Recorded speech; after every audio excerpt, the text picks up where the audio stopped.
Kementerian Lingkungan Hidup akan melakukan penutupan kanal-kanal air di lahan gambut lokasi terjadinya kebakaran hutan dan lahan.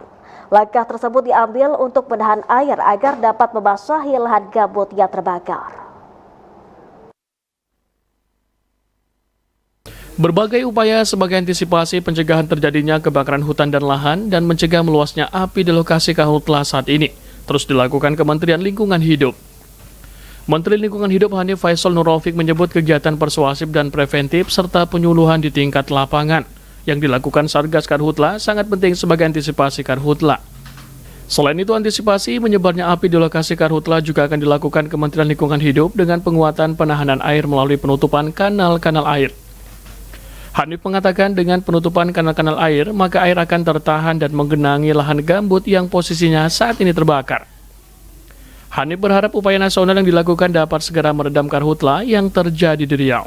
Sisi pasukan darat untuk Rokan Hulu, tadi Pak Kapolri juga sudah menyampaikan kepada kita semua melakukan kegiatan persuasif dan preventif, melakukan penyuluhan yang sangat kuat di tingkat tapak menjadi penting karena tadi sebaran potensi apinya menyebar sehingga penanganan serius di tingkat lapangan juga menjadi penting.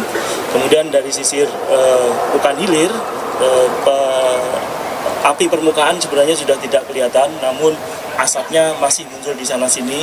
Ini yang kemudian Bapak Kapolri tadi di awal sudah menyampaikan kita akan melakukan kegiatan pagar betis dengan menggerakkan seluruh komponen termasuk dari pihak swasta. Jadi langkah-langkah ini harus terus kita lakukan. Kemudian seizin Pak Kapolri dan kita semua, izinkan kami untuk melakukan penguatan penahanan air melalui penutupan kanal-kanal air. Jadi kanal-kanal air akan kita tutup untuk kemudian air akan tertahan dan menggenangi gambut-gambut yang saat ini posisi terbakar. Insya Allah dengan dukungan kita semua, dengan Komandan Bapak Kapolri, kita akan semakin intensif. Hanif menambahkan, selain unsur kesengajaan, cuaca ekstrim juga menjadi salah satu faktor pemicu terjadinya karhutla. Ahad, Lela Isnin melaporkan. Pemirsa, 1 heli waterbombing dikerahkan untuk membantu upaya pemadaman kebakaran hutan dan lahan di Rokan Hulu. Karena kondisi lokasi yang ekstrim, Kepala BNPB RI Letjen TNI Suharyanto mengatakan 1 heli waterbombing belum efektif padamkan karhutla di Rohul. 1 unit heli waterbombing dikerahkan langsung untuk memadamkan kebakaran hutan dan lahan di Desa Sialang Jaya, Kecamatan Rambah, Kabupaten Rokan Hulu. Pemadaman dilakukan melalui udara sebab jalur darat susah diakses tim Satgas Darat. Karhutla di wilayah tersebut sudah terjadi sejak beberapa hari yang lalu.